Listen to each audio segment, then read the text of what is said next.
So today I'm going to show you how to replace the blade on a Stanley utility knife, model 10788. Stanley likes to put some extra bells and whistles on a lot of their products, this knife being no exception.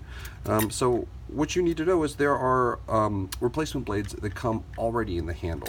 So you simply just open it up, you push this button here, pop it open. Here are additional blades. You need to deploy the blade as far as it goes, not just until the last notch, which is here, but actually as far as it goes. Then you simply push this yellow button, pull the blade out, take the new blade, hold the button, put it back in.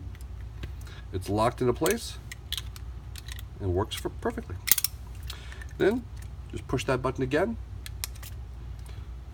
replace the unused blades, close it up, and voila, brand new blade and knife.